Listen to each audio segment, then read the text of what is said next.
Amados, como vocês estão observando aí, a gente tem um tema hoje que é bem complexo e não é um tema muito afável, né? Não é aquele tema do qual a gente sai feliz. Geralmente a gente, quando imagina o modelo da vida de Jesus e entender que temos que ser parecido com ele, nem sempre é agradável, porque nós ainda temos muitas coisas pelas Verdade. quais estamos apaixonados, né? E o mundo ele tem muitas coisas que nos apaixonam. Tem coisas, tem divertimentos, tem pessoas, tem muita coisa. Então, sem às vezes entendermos direito, nós estamos sim apaixonados a ponto de não estar fazendo esforço para que Jesus retorne. E pelo contrário, nós estamos tendo uma vida que atrasa, né, a vida do nosso Salvador. E aí, às vezes, quando a gente fala atrasa a vida do Salvador, as pessoas ficam meio atônitas, mas o homem não pode atrasar, é preciso entender isso com clareza. O que nós sabemos, né, é que, mediante a pregação do Evangelho, né, Jesus retornará. Então, quando o Evangelho do Reino for pregado em todos os lugares, e aí virá o fim. Então não é que eu tenha a capacidade de apressar ou de atrasar a vinda de Jesus, mas cada ser humano, né, que tem um encontro real com Cristo, esse já teve a volta de Jesus na sua vida. Né? A volta física, nós não sabemos quando, mas a presença dele em nossas vidas é na hora em que você tem o reconhecimento, né, e tem esse encontro real que eu já falei até em outros encontros. Né? Porque tem gente, eu tive um encontro com Cristo, e quem teve um encontro com Cristo nunca mais consegue voltar ao que era antes. Eu gosto de comparar você bater de frente com um caminhão de 15 toneladas a mais de 80 km por hora. Se você bate de frente, não fica um osso junto. Então, um encontro com Cristo não é diferente. Você não consegue mais ser quem você é, porque tudo na sua vida é alterado, é modificado. Então, sede meus imitadores é muito mais do que uma mensagem, ela é uma provocação. Né? É uma forma de dizer para mim e para você de que eu preciso abrir mão de tudo que o mundo ensina hoje, sobre a beleza, sobre a saúde, sobre, sabe, tanta coisa que o mundo vive colocando no nosso coração e na nossa cabeça, que a gente esquece que beleza, perfeição, tudo que você possa imaginar, a gente encontra em Cristo. Nós não vamos encontrar em nada, em ninguém, certo? Nenhum produto, nenhum cosmético, nenhuma pessoa, nenhum cirurgião, ninguém nesse planeta tem a capacidade, né, de gerar a perfeição humana. Pode maquiar, pode disfarçar, mas a perfeição só se encontra quando nós estivermos olhando no espelho e não conseguindo mais nos enxergar, mas enxergar a Cristo. Então vamos iniciar aqui já com a provocação completa, né? Mateus 5,48, ele nos diz: portanto, sede-vos perfeito como perfeito é o vosso Pai Celeste. Essa aqui talvez seja uma das provocações mais fortes da Bíblia. Porque o que diz aqui parece estranho e assustador e fora de propósito. Como seres humanos podem ser iguais, né, perfeitos como Deus? Porque como Jesus, a gente já se assusta, né, já foge a nossa capacidade ao nosso padrão. E aqui não é a Jesus homem, aqui é a Jesus Deus, e aqui é o Pai.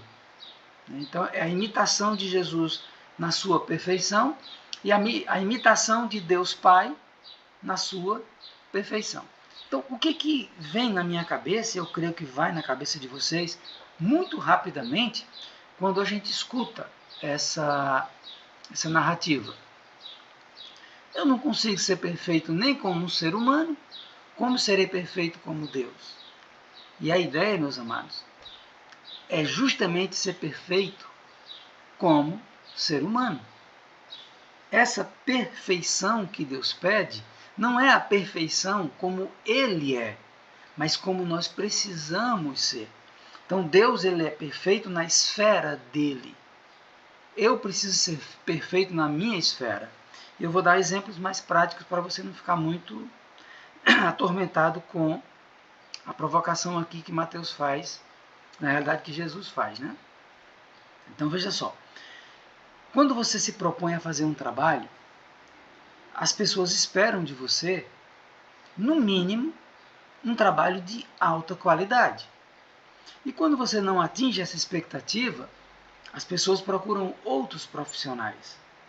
Então, se você quer realmente que as pessoas elogiem o seu trabalho, que as pessoas olhem para você e vejam em você um profissional, você tem que ser muito bom. E eu diria que você tem que ser perfeito. O que o mundo prega para nós? Ninguém é perfeito. E isso está errado. Está errado porque a perfeição ela não se conecta com a qualidade perfeita do que você faz. A perfeição se dá na qualidade perfeita daquilo que você tem capacidade de fazer. E fica mais simples quando a gente dá um seguinte exemplo. Uma criança ela nasce sem cabelo, uma criança ela nasce sem dentes, ela nasce sem falar, ela nasce sem coordenação motora, mas o médico olha para aquela criança e diz: sua criança é perfeita. E aí você pode perguntar para o médico: perfeito como? Como é que essa criança é perfeita? Ela não anda, ela não fala, ela não tem cabelo, ela não tem dente. Ela é perfeita na esfera dela. E aí aquela criança chega aos seus 14, 15 anos de idade, fase da puberdade, não tem faculdade, ainda tem aquele ranço dos hormônios, né? Tem uma série de traquejos, a voz em mudança. E aí, quando um especialista faz exame naquele jovem, diz, ele é perfeito. E aí cada coisa vai acontecendo. Você chega aos seus 70, 80 anos de idade, né? E graças a Deus, apesar da idade e tudo, você foi uma pessoa que se cuidou. Então você chega nessa idade perfeito. Perfeito para o quê? Para aquele padrão de idade. Você não corre mais 100 metros rasos, você não faz um monte de coisas que você fazia quando tinha os seus 20, 30. Agora com 80, você é perfeito na idade que você está. Essa é a prerrogativa de Deus quando Ele olha para mim e para você e diz: sede perfeitos, como perfeito é o vosso Pai que está no céu. Então, Deus é perfeito porque em tudo que Ele é o máximo do que possa ser. E nós? Será que nós somos o máximo do que nós podemos ser? Quando eu me deparo com um determinado trabalho, até para limpar um banheiro, varrer uma casa, espanar um quarto, sabe? Tem pessoas que põem embaixo do tapete, faz de qualquer jeito, sabe? E isso demonstra a pobreza emocional, porque você está satisfeito emocionalmente com o medíocre, a pobreza espiritual, porque o teu espírito não está conectado com aquilo que é mais elevado. Então, quando a Bíblia diz lá no livro de Eclesiastes, tudo que vier à mão para fazerdes, faz com todas as tuas forças. Ou seja, se você vai espanar uma mesa, não deixa nada de sujeira. Se você vai construir um edifício, sabe, não deixa nada de risco ou de erro, porque você pode sim na engenharia ter todos os cálculos para fazer tudo perfeito e durante a construção, cada tijolo colocado ser colocado de forma especial. Isso é perfeição. Mas a gente conhece muita gente que vai fazer as coisas, não, isso aqui, desse jeito aqui tá bom, não, mas depois a gente ajeita, sabe? Isso é o que nós chamamos de mediocridade. Pessoas que aceitam a média. Não, até aqui tá bom. Deus não trabalha com isso. E a gente acaba se contentando com muitas coisas, inclusive em ser médio no pecado. E não existe média no pecado. Existe mediocridade, que é a palavra que dói quando a gente fala de alguém que é médio. Né? Os meus alunos, eu gosto de chamar de aprendentes, na escola, né, que eu pedi demissão em 2018, quando eles chegavam para mim vibrando com a média, eu dizia, meu amigo, você está até aqui enfiado na média, sabe? Se você, um pouquinho você afunda na média. Vocês imaginam qual é a palavra que eu dizia para eles, né? Então, quando você está na média, você não tem mais para onde descer. Sabe, quando você tira um 8, que a média é 7, você ainda tem um ponto extra. Você tira um 9, você tem 2 pontos. Você tira 10, você tem 3 pontos. Sabe? Então, se contentar com a média é viver, sabe, semi-afogado, semi-morto, semi... Sabe? O Evangelho, aquilo de maior importância para as nossas vidas. E se isso é importante, nós vamos nos dedicar a ponto de tirarmos 10 em todas as matérias que Jesus passar para nós. E final de período, a gente recebe um boletim que não terá o nosso sangue. Infelizmente, vai ter o sangue do nosso Senhor Jesus Cristo. Infelizmente, porque a gente peca e continua pecando. Mas aquele que busca a perfeição em Cristo Jesus vai ter notas muito boas e não vai ter a reprovação daquele que morreu para nos dar a capacidade de enxergarmos que podemos sim ser perfeitos e acabarmos com as desculpas, porque a maioria das nossas falhas, elas provêm de desculpas. Ah, mas é por isso e por isso. Ah, mas foi a mulher que tu me deste. Ah, mas foi a cobra. Ah, sabe? A gente vive jogando a culpa e quando a gente não acha culpa em ninguém, a gente diz que é o destino, que é a sorte. Ainda tem gente que diz que é Deus. Então é importante a gente começar a pensar sobre o que é ser perfeito na esfera humana. Existe um padrão. Agora, o que é ser perfeito na esfera cristã? Aí o padrão é bem mais elevado. E a gente precisa atingir esse padrão e não é opção.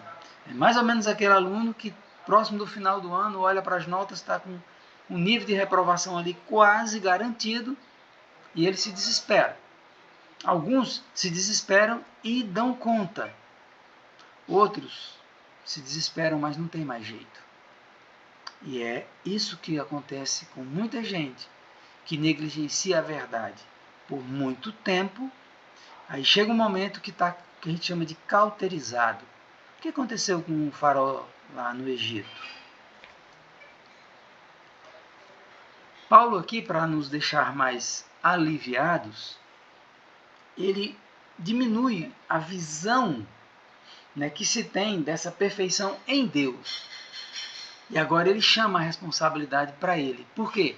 Porque ele busca essa perfeição em Deus e agora ele diz, como parece ser impossível imitar a Deus, me imite, viva como eu vivo, faça o que eu faço. E aí, meus amados, Paulo não diz que é ele, Paulo diz que é Cristo, como também sou de Cristo. Então não é para imitar Paulo por quem Paulo é para imitar Paulo por quem Paulo se tornou mediante a imagem que Paulo tem dele mesmo em Cristo Jesus. Então, nesse momento, Paulo não está dizendo imite o que eu sou. Paulo está dizendo imite a quem eu imito. Só que até conhecer Jesus, Paulo é a referência de Jesus. Até conhecer a Cida, a Labete e os demais aqui que a gente tem contato, né? E a minha referência para essas pessoas é Jesus. Por quê? Porque elas são seguidoras. Elas estão aqui quase todos os dias. Né? São pessoas que oram e tudo. Então, eu não as conheço pessoalmente. Eu não posso confirmar se elas são pessoas boas ou se são pessoas más. Assim como elas também não podem dizer se eu sou uma boa pessoa ou se eu sou uma má pessoa. O que eu estou falando agora aqui pode ser um disfarce. Eu posso estar criando umas ideias aqui para conquistar vocês. Onde, na realidade, a imagem que cria o reflexo primeiro tem que ser a minha. Mas como eu não conheço nem a Labete, nem a Cid, nem os demais, por eles seguirem a Cristo, eu crio uma imagem deles, que pode até me decepcionar quando eu conhecer pessoalmente. Mas, inicialmente, quando a gente não conhece, a gente diz, é cristão? É. Então, eu creio que seja uma boa pessoa. Então, geralmente, quando as pessoas querem enganar as outras pessoas, e elas sabem que aquelas pessoas são cristãs, elas se apresentam como cristãs. Para quê? Para que a gente ache que elas são pessoas boas, em função de seguirem ou de dizer seguir a Cristo. Mas, na realidade, os papéis precisam ser invertidos. As pessoas têm que olhar para nós, conhecendo quem somos e o que fazemos, elas vão entender que Cristo realmente transforma. Então, sede meus imitadores. Eu já tive a coragem de dizer isso no púlpito e continuo me posicionando dessa forma porque eu tenho vigiado muito e a minha referência tem sido Jesus. Então, quando alguém diz, me imitem, né, como eu imito a Cristo, ela não está colocando a responsabilidade sobre ela. Ela está colocando a responsabilidade sobre Cristo e a de Cristo sobre ela. Porque eu sou uma referência de algo maior, para que você consiga entender que quando eu digo que Jesus transforma vidas, eu possa ser o exemplo dessa transformação. É triste, eu fico muito triste quando alguém diz, não olhe para mim, eu sou um pecador, olhe para Cristo. Sim, eu sou um pecador, mas eu sou de Cristo. E o termo ser pecador, a gente não pode tirar de nós por um padrão genético. Mas quem disse que por ser pecador a gente vive pecando? Eu preciso eliminar essa característica que eu tenho o estigma de viver pecando. Está errado. Isso não faz o menor sentido. Eu tenho sim, na minha condição natural, o gene do pecado. Mas o que muda o que eu sinto e o que eu penso é o que eu faço. Isso aí a gente trabalha na neurociência, a gente trabalha na psicanálise, a gente trabalha na psicologia, né? Porque existem pessoas que elas têm um padrão pessoal e emocional que são voltados para uma determinada coisa. Mas aí quando ela descobre que aquilo não é legal e que aquilo gera prejuízo para as pessoas, é uma forma triste de você viver e você não quer mais aquilo, mesmo você tendo vontade, você para. E você começa a viver uma vida que não é mais do jeito que você quer. Mas, porque tem alguém que você ama, você abre mão daquilo. E não é diferente quando você ama Jesus. Eu abri mão de coisas pela minha esposa, eu abri mão de coisas pelo meus filhos, eu abri mão de coisas pelos meus amigos, eu abri mão de coisas pelos meus irmãos da igreja. Então, quando eu sei que aquilo escandaliza, eu sei que aquilo, não vai bater bem, até mesmo não sendo errado, mas a Bíblia nos pede que, para não escandalizar, faça diferente. Então, amados, imitar a Jesus é fazer com que as pessoas olhem para você e saibam que você é especial, que o que você vive, o que você faz e o que você fala é diferente. E a partir do momento em que você assume essa postura, olhem para mim, porque eu sou imitador de Cristo. Olhem para mim, porque quem me faz ser quem eu sou é Cristo. Quando vocês olhem para mim e tem uma soberba pessoal, primeiro sinal que você não tem nada de Cristo. O processo da humildade torna Cristo real nas nossas vidas. Então, quando a gente tem um caminho que é pautado na verdade, na palavra,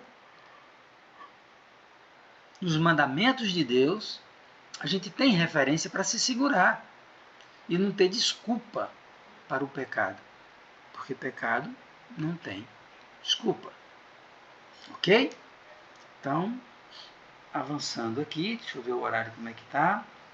Ainda temos mais um tempinho. Depois de analisarmos os dois textos anteriores, vamos dar uma olhadinha aqui em Romanos, do capítulo 15, do 1 ao 4. E aqui está escrito: ora, nós que somos fortes, e agora segura, porque muita gente tem um problema grave de achar que essa força aqui, ela é imposta, e ela não é.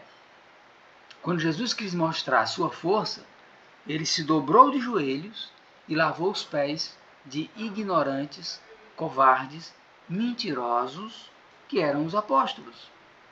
Nós tínhamos os ignorantes, que eram homens brutos, nós tínhamos falsos, que eram Judas, nós tínhamos covardes, foram aqueles que fugiram quando Jesus foi preso, mentiroso, que é o caso de Pedro, quando ele nega a Jesus mentindo.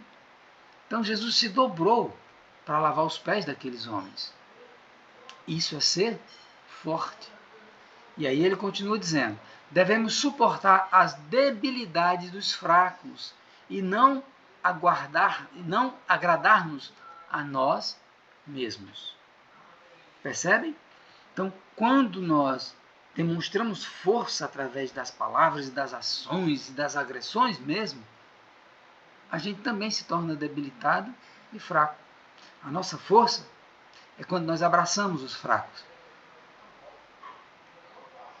É quando nós perdoamos os que cometeram crimes e pecados contra nós. E isso é força. E no ponto final aqui você vai perceber que ele diz: e não agradar-nos a nós mesmos. No verso seguinte diz: portanto, cada um de nós agrade ao próximo no que é bom para edificação. Nós temos duas mensagens muito fortes aqui e é importante que vocês entendam. Por favor, cuidado em agradar o próximo. Esse é o fator número 1. Você não pode agradar ninguém saindo do que Deus ensina. E você também não pode acusar ou agredir ou falar mal de alguém antes que ele detenha conhecimento.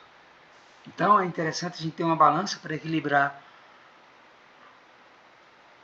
Desculpa, estou cansado e com sono. Sim, é importante a gente ter um equilíbrio para saber a quem e o que falar. Se você for lá no capítulo 11 de Apocalipse, você vai ver que Deus permite que a gente meça a igreja, a nossa igreja, que a gente meça quem prega no púlpito, que a gente pode medir quem está no altar ou dentro do templo. Então Deus permite isso, mas ele diz: não mede lá fora. É como se ele dissesse: não julgue a ninguém que está lá fora. Dentro da igreja a gente até pode, mas dentro da igreja a gente só pode diante do nível de conhecimento. Uma pessoa entrou agora, ela precisa ser amparada, ela precisa ser amada, e cada erro que ela comete não é para ter uma agressão, é para ter uma correção. E na correção a gente abraça e diz: meu amado, o caminho não é esse. Vamos relembrar aqui o que a gente estudou? Ou, porque às vezes tem pessoas que entram com estudo ralinho. E eu fico desesperado quando eu vejo irmãos que já foram batizados e tem até algum tempo e não sabem nada de Daniel, não sabem nada do santuário, não sabem nada de Apocalipse, porque não dá para se chamar de adventista quem não consegue linkar o santuário, Daniel e Apocalipse. E aí, se tem alguém aqui que não sabe, por favor, procure com urgência. A marca registrada da nossa igreja não é o sábado. A marca registrada da nossa igreja é a mensagem dos anjos, dos 3 anjos. Então, a gente tem um equívoco danado, é o povo do sábado, não, é o povo da mensagem profética. Sábado é uma referência que foi dada em função da diferença, da divergência. Mas eu não quero ser reconhecido por guardar sábado, não, de maneira nenhuma. Eu quero ser reconhecido porque nós somos o povo da profecia, o povo profético de Deus, certo? De Daniel, de Apocalipse 12, acho que 12, 17, de 14, 12, sabe? Eu quero ser reconhecido por isso. Aqueles que têm o testemunho de Jesus e guardam os mandamentos de Deus. Não é o testemunho de Jesus e guarda o sábado, não. Sabe? Sábado é um dos pontos que, se você tropeçar, tropeça em todos. Mas é todos que são referência para um. Né? Os 10 mandamentos é um só. Porque se você não tiver a unificação de todas as 10 leis, tropeçou numa, você perde tudo. Então não é o sábado, não é não mentir, não é não adulterar, não é levantar falso, não, é o conjunto. E eu preciso ter credibilidade na minha vida diante da lei, da qual eu vivo falando do sábado, do sábado, do sábado, do sábado. O sábado é a última referência que eu apresento para as pessoas. Porque quando alguém lê o primeiro mandamento e diz amarás a Deus sobre todas as coisas, e ela entende esse mandamento, o sábado é insignificante. Sabe, o sábado, sabe, não é um sacrifício, o sábado se torna prazer. Porque quando você está perto da pessoa que você ama e oferta a ela aquilo que ela ama, o que você oferta é tão pequeno, sabe? Não tem aquele significado gigante, não. Porque o grande significado é a pessoa de Jesus, a pessoa do Espírito Santo, a pessoa de Deus. Então, eu preciso entender que essa condição de agradar, ela precisa passar por como é que se diz, por uma visão aprofundada, porque eu só posso avançar mediante o nível de conhecimento do meu irmão ou das pessoas que estão fora da igreja. Né? E quando alguém chega para mim e diz, não, eu vou para o inferno porque eu tomo café, a gente devolve a pergunta. Ah, vai não. Por que você acha que vai para o inferno por tomar café? Ela diz, não, porque diz tal. Aí você começa, sabe? E vai sempre perguntando para a pessoa ficar confortável. Porque na medida em que a pessoa não tem conhecimento e você já vai empurrando o que a gente chama de verdade, mas a Bíblia chama de grosseria, sabe? Então é dentro das perguntas. Né? Eu lembro agora há pouco tempo quando alguém fez um questionamento sobre a alimentação. Eu vou me perder porque eu como carne de porco, eu como isso, como aquilo? Eu disse, não. Ela olhou para mim e disse, mas vocês adventistas não dizem que é pecado? Eu digo, sim, nós adventistas assumimos que é pecado. Mas você sabe que é pecado? Ela disse, não. Eu digo, então pronto. Mas você acha que é pecado? Ela disse, acho que não. Mas por onde é que você acha que não é pecado? Ela disse, não, porque a vida toda está ótima. Então pronto. Se você não sabe que é pecado, não é pecado. Agora, como você acha que não é pecado, você tem um problema. Ela disse, como assim? Ora, se você não tem certeza, o que você faz vira pecado. A Bíblia fala disso. Então você tem certeza que não é pecado? Aí ela olhou assim e disse, você já viu o que a Bíblia fala? Ela disse, não, eu só assim, por simples, pronto. Então, a partir de agora, você já tem a obrigação de pesquisar. Porque se está na sua cabeça uma dúvida, se comer carne de porco for pecado, você vai estar pecando a próxima vez que você comer. Ok? Então, Romanos, no capítulo 14, diz, tenha bem definido. E ter bem definido não é o que eu penso, não é o que eu acho, é o que Deus diz. E eu gosto muito de usar Isaías, quando ele diz que a idolatria, bem no finalzinho já de Isaías, que a idolatria, ela se equipara a comer carne de porco, carne de rato. Ou seja, o idólatra e o que come carne de porco e carne de rato e coisas abomináveis, cometem o mesmo pecado. E é como você diz, mas era o povo do Antigo Testamento. Não, continue a ler. No próximo verso diz que quando Jesus vier para todas as nações, então não é para os adventistas nem para os judeus, é para todas as nações. Então essa narrativa vai tirando o peso do nosso coração de estar impondo uma verdade. Porque eu não vou dizer para ele o que eu acho, eu mostro na palavra. E mesmo assim, quando o nível de ignorância é muito elevado, eu não aprofundo muito, eu espero outros momentos. Até porque, se é para edificar, tem que edificar com amor. Eu não gosto das pessoas que dizem, o pecado tem que ser chamado pelo nome. E geralmente tem um grau de arrogância, sabe? O pecado precisa ser entendido pelo nível da ignorância de quem peca. E você e eu fomos pecadores durante muito tempo. E na nossa ignorância, a gente rejeitava a verdade. Eu rejeitei pouco tempo o sábado, porque na hora que eu vi na Bíblia, mas mesmo antes, né, de me aprofundar, eu tinha as minhas dúvidas. Aí, como eu não gosto de ter dúvida, eu fui saber. Mas, durante muitos anos da minha vida, eu orei aos santos. Eu não sei se vocês já viram falar, mas o Papa agora está dizendo que não devemos usar Maria como intercessora, né?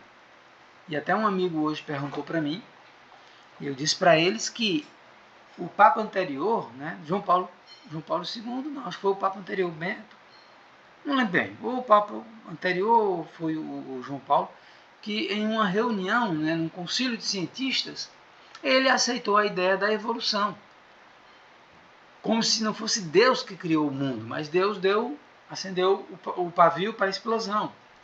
E a comunidade cientista ficou encantada com a visão católica. Agora, esse novo Papa, ele diz que Maria não pode ser intercessora. É Jesus Cristo. Né? Então, quando você olha essa condição aí de busca do ecumenismo, né? Por quê? Porque ele vai sanar a situação com as milhares de religiões evangélicas que têm um problema exclusivamente com as imagens e esculturas. Isso em breve também vai ser trabalhado. E a ideia de quê? De que Maria não pode ser a intercessora porque Jesus é único. Show de bola. Sabe onde é que vai ficar o peso na balança? Lembra-te do dia de sábado. As religiões já são unidas pelo Espiritismo. Né? A Igreja Católica crê que quando morre, não morre. Ou vai para o céu, para o inferno, purgatório. Os espíritas, que fica vagando, que entra no outro corpo, etc. Ou seja, existe uma similaridade. Né? O pessoal do candomblé também tem essa visão de que a alma é imortal e de que o homem não pode morrer, o corpo morre, mas o espírito. Então, isso já está conciliado. Né? A ideia do domingo já está conciliada. Agora, Maria está sendo trabalhada. Em breve, imagens e esculturas vão ser trabalhadas para que as pessoas entendam e consigam pensar no modelo católico, mas com a visão evangélica. Então, a única coisa que vai ser a barreira que a própria palavra já nos mostra vai ser o modelo de atender às necessidades dos mandamentos de Deus. E aí o sábado vai ser a pedra de tropeço na vida dos muitos que vão aceitar essas verdades fatiadas, ok? Romanos 14, que é justamente para reforçar o que eu acabei de falar para vocês. Acolhei o que é débil na fé, não porém para discutir opiniões. Percebe o que eu acabei de dizer a você? Vou dar um exemplo prático aqui. Uma jovem chegou para mim e disse que o pastor tinha falado mal da igreja adventista e o pastor da igreja dela. E aí eu disse para ela, olha, já que ele falou mal da gente e ele não guarda o sábado, eu vou dizer que seu pastor é mentiroso. Ela olhou com os olhos desse tamanho para mim. Disse, como assim, Edlander? Eu preguei a Bíblia, fui lá em 1 João, capítulo 2, e disse, ele não guarda o sábado, não é isso? É. O que está escrito aqui? Aquele que diz que me ama e não guarda os meus mandamentos é mentiroso. Ela disse, e se for os novos mandamentos que Jesus trouxe? Eu digo, pronto, lê o verso 17, ou o verso 7. Isso é o verso 3, 4 mais ou menos, e no 7 está escrito que não tem mandamento antigo. É o mandamento que tem desde o Pai. E aí ela olhou, nublou e não tem mais discussão. Se ela aceita a Bíblia como verdade, eu não chamei o pastor dela de mentiroso. Quem chamou o pastor dela de mentiroso foi a Bíblia. Foi a palavra de Deus que ele levanta e diz palavra do Senhor. Não fui eu que chamei ele de mentiroso. Está lá. Aquele que não que diz que me ama e não guarda os meus mandamentos, é mentiroso e nele não está a verdade. E no verso 7 diz, não vos escrevo um mandamento novo, senão um mandamento antigo que tem da parte do Pai. Até para não misturar aí, Jesus tem um mandamento, né, Deus tem outro, porque tem essa conversinha por aí. Eles pegam a visão de Jesus do resumo, que não é abolição, resumo é só uma síntese. E ninguém entende a síntese se não conhecer o todo. Então, a partir do momento em que alguém se posiciona dizendo que é cristão e não leu ainda ou não entendeu João capítulo 2, não sou eu que digo que ele é mentiroso. Amados, só mais um verso e eu vou concluir porque a gente terminou o horário, não a pregação, mas o horário a gente terminou. No verso seguinte diz, um crê que tudo pode comer, mas o débil come legumes. Quem come não despreza o que não come, e o que não come não julgue o que come, porque Deus o acolheu. Ele fala a mesma coisa do sábado. Aquele que guarda dias que guarde, aquele que não guarda, não guarde. Se é para Deus, Deus aceita. Mas até quando? É isso que a gente tem que ver no primeiro verso. Quem é débil na fé não pode ser pressionado a mudar de opinião. Ele tem que ser amado, convencido e depois convertido, que não é um papel meu e nem o seu, é um papel do Espírito Santo. Então, se você vive o Evangelho, você prega com sua vida. Se você fala do Evangelho, você fala o que Deus fala. E o restante é com o Espírito Santo. Então, acolhei o que é débil na fé. Não para discutir. Mas eu acho isso, eu acho aquilo. Não, amados, não vamos achar nada não. Vamos fazer o seguinte, vamos sentar aqui para a gente ver o que Deus diz. Né? O que você acha, o que eu acho, o que o pastor acha, o que o papa acha e nada é a mesma coisa. Mas vamos ver o que é que Deus diz. E aí, meus amados, é aí onde entra a habilidade de manusear a Bíblia. Por favor, estudem com profundidade, não fique ralinho para quando alguém pegar um texto sem contexto, deixar você num canto de parede. Sabe, se aprofunde na palavra. Busque o Espírito Santo para abrir sua mente e quando você falar, a autoridade não ser sua, ser da palavra. Que Deus nos abençoe. A gente teve que abreviar, infelizmente o tempo é muito curto, mas eu creio que já deu para a gente entender direitinho como eu posso imitar a Cristo quando eu prego, quando eu falo, quando eu penso, quando eu ajo, em função de que a minha perfeição se conecta quando eu faço o melhor que eu posso fazer diante da vontade de Deus. Então, que Deus nos abençoe, nos fortaleça e nos permita caminhar por esse caminho que não é tão estreito quando você anda ao lado de Jesus. Não é tão apertado quando você anda com Jesus. E não é difícil quando você ama a Jesus. Que Deus nos abençoe e até o próximo, que assim Deus nos permita. Amém, Bandilane. Que Deus te abençoe. Pode orar. Amém. Oremos?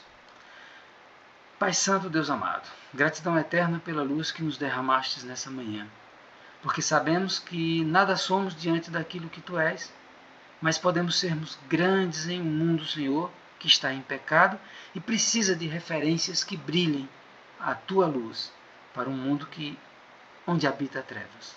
Abençoa cada pessoa presente ou cada um que assistir a esse momento, que a Tua palavra, a Tua bondade, o Teu ensinamento faça parte daquilo que somos e não daquilo que mais queremos. Porque o querer motiva, mas o fazer transforma. Gratidão eterna, Pai amado, te pedimos e agradecemos. Em nome do Teu Filho Jesus Cristo, por Teu Santo Espírito. Amém. Gente, valeu, obrigada e tenham um excelente final de semana. Deus abençoe a todos. Espírito Santo, vem transformar nosso ser. Dai-nos tua paz, a luz do teu bem. É o que te pedimos, amém.